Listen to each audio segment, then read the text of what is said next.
Rome did not really die in 476. Its Western emperor disappeared, but in the East, Roman power survived for almost another 1,000 years. Through Persian invasions, Arab armies, Crusades, plagues, civil wars, and the rise of the Ottomans. So how did an empire surrounded by enemies keep reinventing itself for more than a millennium?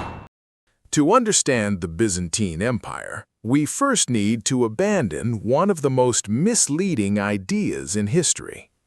The Byzantines did not call themselves Byzantines. They called themselves Romans. Their emperor was the Roman emperor. Their capital was Constantinople, but its inhabitants understood it as the center of the Roman world. The state that modern historians call the Byzantine Empire was, in its own eyes, the continuation of the Roman Empire.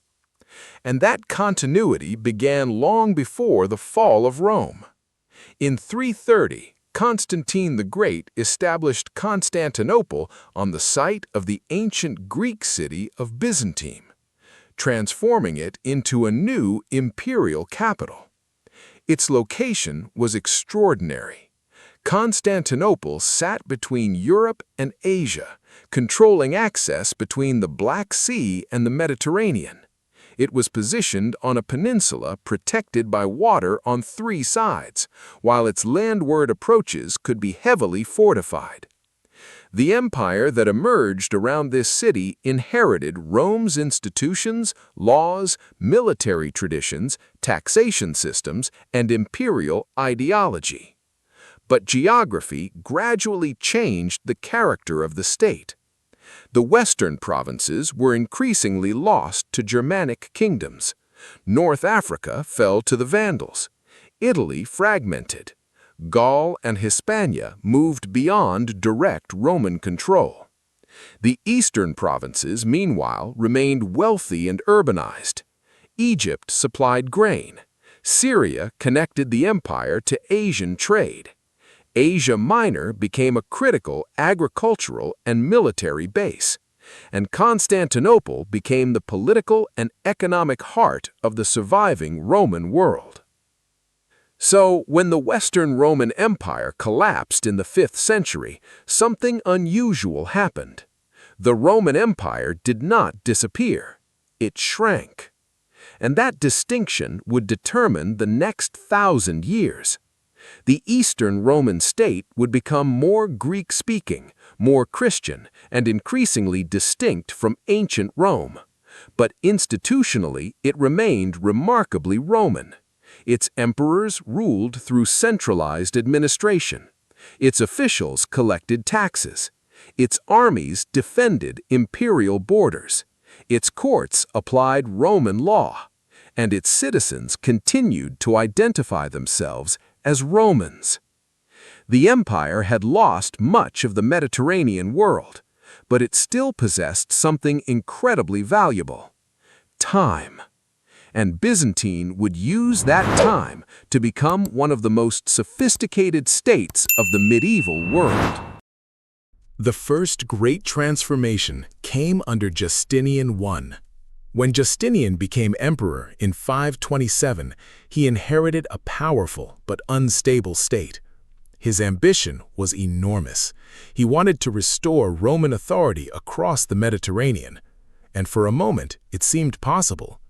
His generals, especially Belisarius and Narses, reconquered North Africa from the Vandals, Italy from the Ostrogoths, and parts of the former Roman world in the west. But Justinian's greatest legacy was not territorial, it was legal. Roman law had accumulated for centuries, producing enormous quantities of imperial legislation and legal interpretation. Justinian ordered this material to be organized and systematized. The resulting Corpus Juris Civilis became one of the most influential legal compilations in European history. At the same time, Justinian transformed Constantinople itself.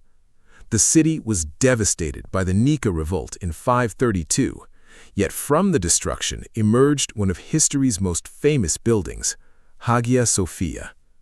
Its enormous dome became an architectural statement of imperial power and Christian civilization. But Justinian's achievements came at a price. War was expensive. The reconquests consumed enormous resources. Then came plague. The 6th century plague pandemic struck Constantinople and other parts of the empire, creating demographic and economic disruption. The empire had expanded, but its resources were under immense pressure, and the enemies waiting beyond its borders were multiplying. By the early 6th century, Byzantium faced perhaps the greatest crisis in its history. The Sassanid Persian Empire launched devastating invasions. Persian armies occupied Syria, Palestine, and Egypt. They reached deep into Anatolia. Constantinople itself was threatened. At the same time, the Balkans were under pressure from Avars and Slavic groups. The empire was being attacked from multiple directions. And then came Heraclius. Emperor Heraclius reorganized the state and launched a series of extraordinary campaigns against Persia. Rather than simply defending the existing frontier, he took the war deep into Persian territory. In 627, Byzantine forces defeated the Persian army at Nineveh. The Persian king Khosrow II was overthrown. A peace agreement followed. The Roman Empire had survived. But the victory was almost immediately followed by a catastrophe. Arab armies emerging from the Arabian Peninsula began conquering Byzantine territories. Syria fell, Palestine fell, Egypt fell. The empire lost some of its wealthiest provinces. For a state that had survived Persia, this looked almost impossible. Yet once again, Byzantium adapted. Its strategic center shifted. Anatolia became the core of imperial military power. The empire became smaller, but more defensible. Its armies were reorganized, its administration evolved, and Constantinople became even more important. Then came one of the most remarkable defensive achievements in military history, the Arab sieges of Constantinople. In 674 to 678, an Arab fleet and army attempted to break the imperial capital. They failed. Again, in 717 to 718, another major Arab assault threatened the city. Again, Byzantium survived. Several factors mattered: the city's geography, its enormous walls, its naval defenses, and one mysterious weapon: Greek fire. The Byzantines could project an incendiary substance from ships through specialized siphons. The exact formula was kept secret. Whatever its precise ingredients, the weapon became a terrifying part of Byzantine naval warfare. The combination of fortifications, naval power, geography, logistics, and fire helped Constantinople survive attacks that could have destroyed many other capitals. But walls alone cannot preserve an empire. The Byzantines understood this. Their military tradition emphasized intelligence, diplomacy, fortification, deception, logistics, and carefully chosen battles. A Byzantine commander did not necessarily need to destroy the enemy. Sometimes the better strategy was to make the enemy spend more than the empire could afford to lose. This principle appears in Byzantine military literature, including the Strategicon, traditionally associated with Emperor Maurus.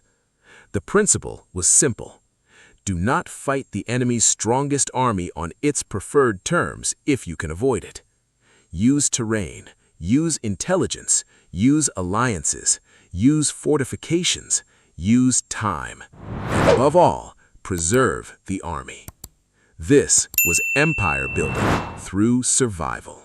This is where the Byzantine story becomes more interesting.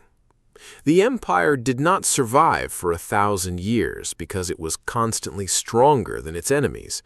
It survived because it was exceptionally good at adapting to weakness.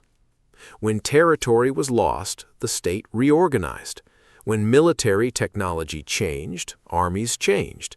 When enemies changed, diplomacy changed.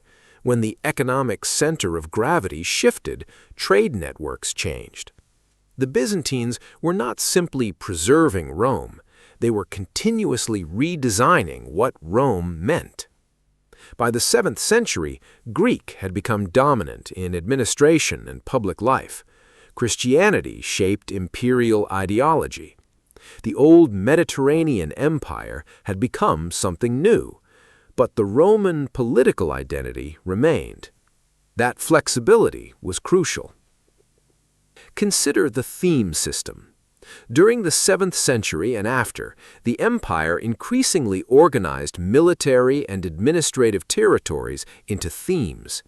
These districts combined military and civil functions in ways that helped the state defend Anatolia and other territories. The system was not static, and historians debate precisely how and when it developed, but its broader significance is clear. Byzantium learned to push military organization closer to the territories it needed to defend. Instead of relying entirely on distant central forces, the state created regional structures capable of mobilizing local resources. The result was a more resilient empire. Not invulnerable, resilient. And resilience became the defining characteristic of Byzantium. Then came another transformation. From the 9th to the 11th centuries, Byzantium experienced a major cultural and political revival. The empire regained territory. Its armies became more effective. Its diplomacy expanded. Its artistic traditions flourished. Byzantine missionaries, including Cyril and Methodius, helped shape the Christian culture of the Slavic world. This meant Byzantine influence extended far beyond the empire's borders. It influenced Bulgaria, Serbia, the Kievan Rus world, and eventually the religious traditions associated with Eastern Orthodoxy.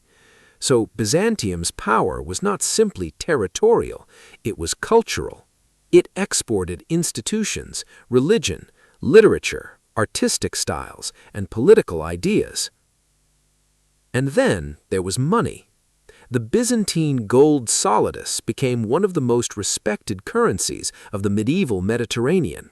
For centuries, the empire possessed sophisticated taxation and monetary systems that supported government, military forces, and international commerce. Constantinople itself became one of the world's great cities. Merchants arrived from different regions. Silk, spices, metals, grain, luxury goods, and other commodities moved through its markets.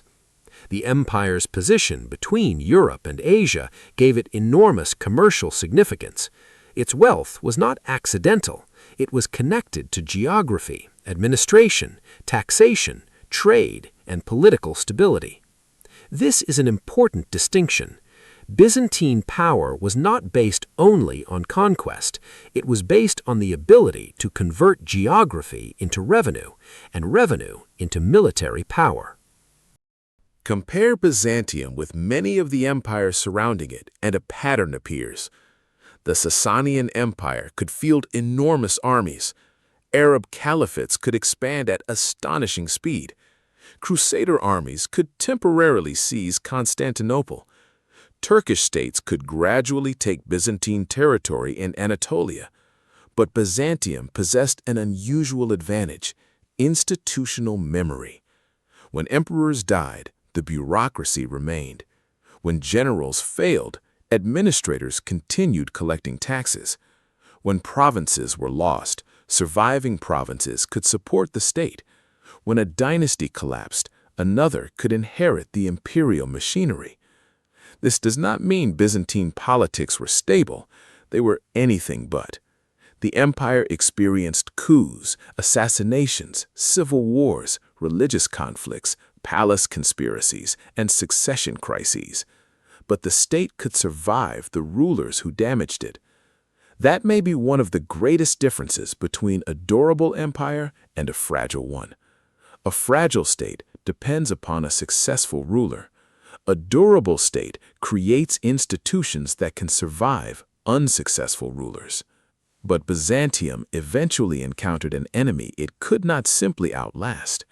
Its relationship with Western Europe deteriorated. Religious tensions contributed to the Great Schism between Eastern and Western Christianity in 1054, although the separation was a long and complicated process rather than a single event. Then came the Crusades. The Fourth Crusade was supposed to attack Muslim powers. Instead, in 1204, Crusader forces captured and brutally sacked Constantinople. For Byzantium, this was catastrophic. The empire fragmented. A Latin empire was established in Constantinople. Byzantine successor states emerged at Nicaea, Epirus, and Trebizond. Eventually, the Empire of Nicaea recovered Constantinople in 1261, but Byzantium had changed permanently. It was no longer the Mediterranean superpower of earlier centuries. Its territory was smaller, its economy was weaker, and Italian maritime powers, particularly Venice and Genoa, had gained enormous commercial influence. The empire had survived the Crusaders, but it had been deeply damaged by them. The final centuries of Byzantium were not simply a long collapse. The empire continued to fight. It continued to trade. It continued to produce art, theology, literature, and scholarship. But the strategic environment had become increasingly unfavorable. The rise of Turkish powers in Anatolia was particularly devastating. Anatolia had once been the empire's military and agricultural heartland. Losing it meant losing soldiers, taxpayers, farmland, and strategic depth. The Ottoman state gradually surrounded Constantinople, and by the 15th century, the Byzantine Empire had become almost astonishingly small.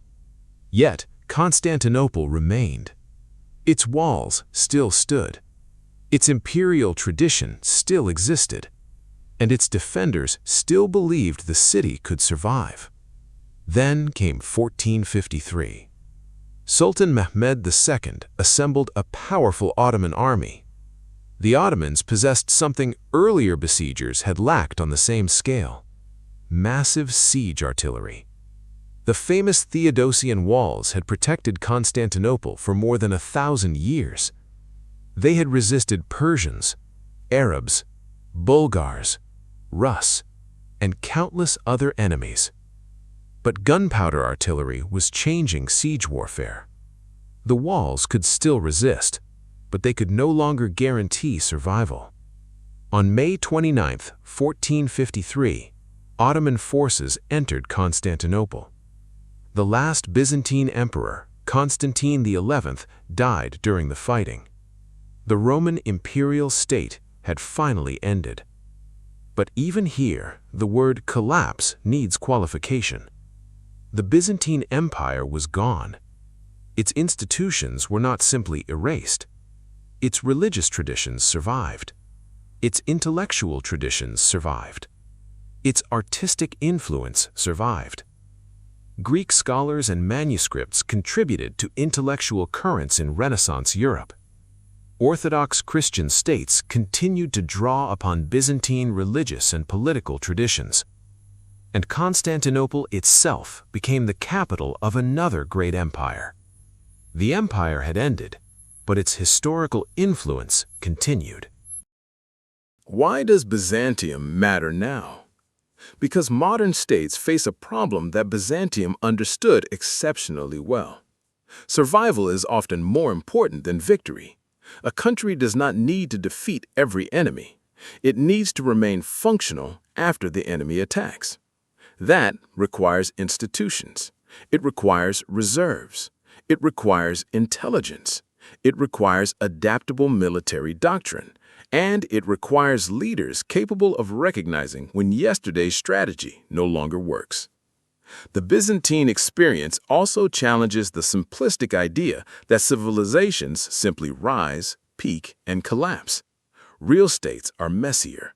They expand, contract, reorganize, lose provinces, recover them, change languages, change military systems, change religions and political identities, and sometimes survive disasters that appear terminal. Byzantium experienced multiple moments when its end seemed inevitable, yet it kept returning. That is why calling it merely the Eastern Roman Empire can sometimes obscure the historical reality. It was not just what remained after Rome. It was a civilization that transformed itself repeatedly while preserving a political identity that reached back to antiquity. Its greatest achievement may therefore have been neither conquest nor wealth. It was continuity. For more than 11 centuries, the imperial state centered on Constantinople remained a part of the political landscape of Europe and the Eastern Mediterranean. Rome's Western Empire disappeared, but the Roman idea survived. It survived because Byzantium understood something that many empires never learn. Strength is not simply the ability to conquer. It is the ability to adapt when conquest becomes impossible. Byzantium lost provinces, armies, wealth, and cities, yet repeatedly rebuilt itself. And when Constantinople finally fell in 1453, it did not erase the civilization that had existed there for more than 1,000 years. So perhaps the real question is not, why did Byzantium survive for so long, but what allowed an empire to keep changing without losing its identity? If you want to explore how the world's greatest empires built systems capable of surviving extraordinary pressure, subscribe to Epoch Atlas and continue with the next documentary.